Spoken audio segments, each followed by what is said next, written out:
बच्चों, लक्ष्य Christ course Bhojpur में आप सभी का स्वागत है। बच्चों, आज मैं पुनः एक नए चैप्टर के साथ आप लोगों के समक्ष उपस्थित हूँ। आज का जो चैप्टर है वह है शहरीकरण एवं शहरी जीवन। बच्चों, इससे संबंधित जो महत्वपूर्ण प्रश्न हैं, उन सभी प्रश्नों के बारे में मैं आप लोगों से बारी बारी से इसकी चर्चा करूंगी। जो लघु और दीर्घ दोनों तरह के प्रश्न होंगे इसके अंतर्गत। बच्चों, पहला जो आज का प्रश्न है वह है शहरीकरण से आप क्या समझते हैं। बच्चों, शहरीकरण का इतिहास काफी पुराना है। मानव सभ्यता के विकास के साथ साथ शहरों का भी उदय हुआ। शहरीकरण एक ऐसी प्रक्रिया है जिसके द्वारा ग्रामीण बस्तियां कस्बा और शहरों में परिवर्तित हो जाते हैं। इससे एक नई अर्थव्यवस्था उत्पन्न हुई जिसमें कृषि और पशुपालन का जो स्थान है वह व्यापार, शिल्प और उद्योग धंधे ने ले लिया। तो इस तरह से ग्रामीण क्षेत्रों में शहरीकरण से काफी परिवर्तन हो जाता है और इसी प्रक्रिया को जो है वह शहरीकरण कहते हैं। तो बच्चों, इस तरह से हम लोगों ने जाना कि शहरीकरण क्या है। दूसरा जो प्रश्न है वह है 18वीं और 19वीं शताब्दियों में लंदन में कामकाजी महिलाओं में किस प्रकार का बदलाव आया, इसके क्या कारण थे। बच्चों, 18वीं और 19वीं शताब्दी में जब उद्योग धंधे शुरू हुए तो पुरुष के साथ साथ स्त्रियां भी उस उद्योगों में, कल कारखानों में काम करना जो है वह प्रारंभ कर देती हैं। लेकिन कुछ समय बाद कुछ कुशल श्रमिकों की आवश्यकता हुई। जब कुशल श्रमिकों की आवश्यकता हुई तो इन स्त्रियों को कारखानों से हटाया जाने लगा।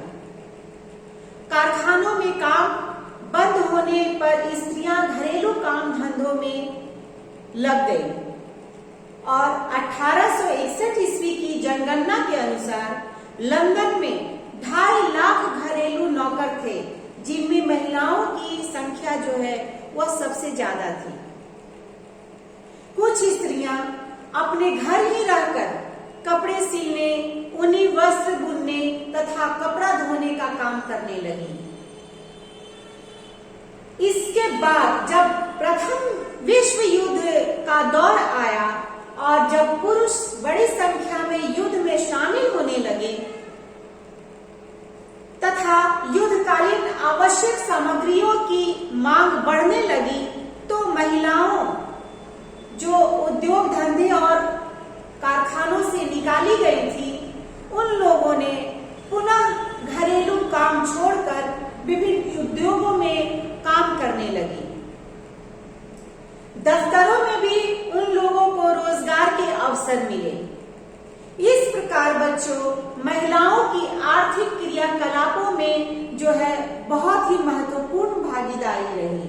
तो बच्चों, इस तरह से हम लोगों ने जाना कि 18वीं और 19वीं शताब्दियों में लंदन में कामकाजी महिलाओं में किस प्रकार का बदलाव आया और इसके क्या कारण थे। अगला जो प्रश्न है वह है लंदन में गरीबों के लिए आवास बनाने की आवश्यकता क्यों पड़ी। बच्चों, 19वीं शताब्दी में बम्बई का विकास एक महत्वपूर्ण बंदरगाह के विकास के साथ साथ यहाँ प्रशासकीय गतिविधियां भी बढ़ गई। अतः यह पश्चिम भारत में ईस्ट इंडिया कंपनी का मुख्यालय भी बन गया। औद्योगिकीकरण का जब विकास हुआ तो बम्बई बड़े औद्योगिक केंद्र में बदल गया। इसके बाद बम्बई का जो है तेजी से विकास हुआ। शहर फैलने लगा। व्यापारी, कारीगर, उद्योगपति, दुकानदार, श्रमिक बड़ी संख्या में आकर यहाँ बसने लगे।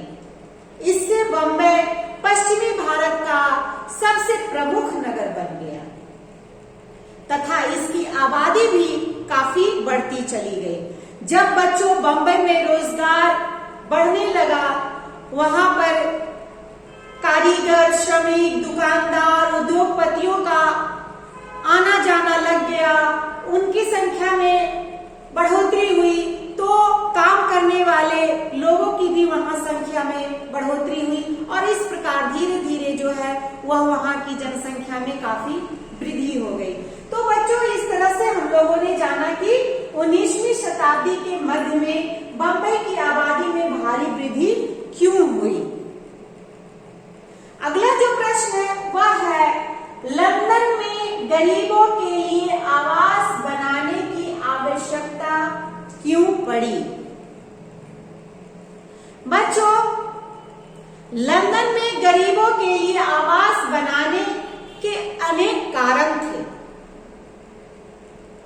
पहला जो कारण है वह है गरीबों के टेनेमेंट्स, रैंट बसेरा और अजनबी घर अस्वस्थकर थे एवं खतरनाक थे।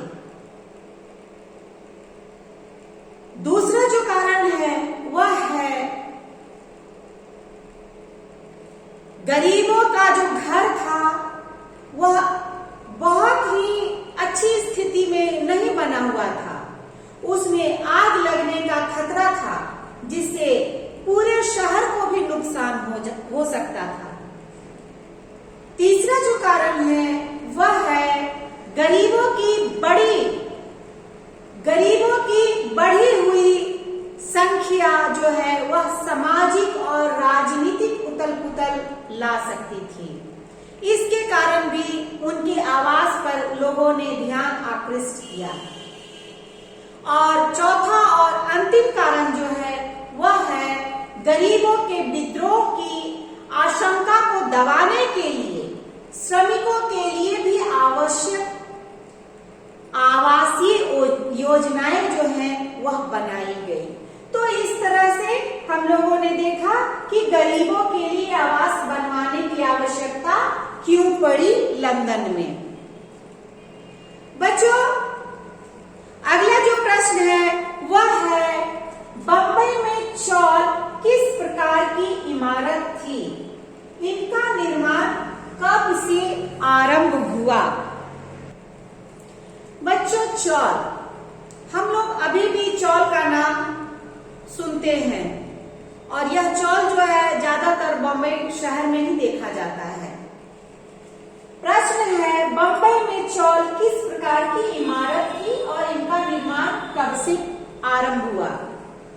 बच्चों, बम्बई की आवासीय व्यवस्था को देखकर वर्ग विभेद और आर्थिक समानता की सहज जानकारी प्राप्त की जा सकती है। गरीबों के आवास के लिए बॉम्बे में बड़ी संख्या में चौल बनवाए गए, जो 1860 ईस्वी के दशक से इनका निर्माण आरंभ हुआ। इन्हें यूरोपीय बस्तियों से दूर देशी इलाकों में बनवाया गया। चौल जो है वह लंदन में बनाए जाने वाले टेनेमेंट्स के समान था। उन्हें धनी व्यापारी, महाजन, साहूकार और भवन निर्माण ठेकेदार जो थे वह अपनी व्यक्तिगत संपत्ति के रूप में बनवाते थे। इन्हें किराया देकर वे धन कमाते थे। चौल जो है वह मुख्यतः गरीब लोगों के लिए और बाहर से बम्बई में आकर बसने वाले लोगों के लिए बनवाए गए थे। बच्चों, चौल जो है वह बहुमंजिला इमारतें होती थी। इनमें एक कमरे का मकान जो है वह कतार में बने होते थे और इनमें शौचालय और जल की जो व्यवस्था थी वह सार्वजनिक होती थी। आजकल जिस तरह से हम लोग का फ्लैट में बाथरूम, लैट्रिन, किचन सारी चीज की व्यवस्था होती है, उस तरह से चौल में व्यवस्था जो है वह नहीं होती है। वहां जो है शौचालय और जल की जो व्यवस्था होती है वह सार्वजनिक होती है। चौल के अगल बगल में बच्चों बहुत ही गंदगियां भी पाई जाती हैं। वहाँ नाले जो होते हैं वह खुले पड़े होते हैं, कचरा भी जमा होता है। मतलब कि चौल की व्यवस्था बहुत ही अव्यवस्थित होती है और बेकार होती है। आजकल भी बॉम्बे शहर में बच्चों जो है वह चौल देखे जाते हैं।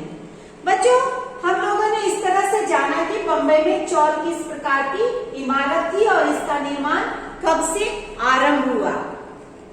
बच्चों, आज के वीडियो में मैं अब आप लोगों से विदा चाहती हूँ। इसी चैप्टर्स के अंतर्गत कुछ और भी प्रश्न होंगे जो मैं अपने नेक्स्ट वीडियो में आपके सामने लाऊंगी। तब तक के लिए धन्यवाद।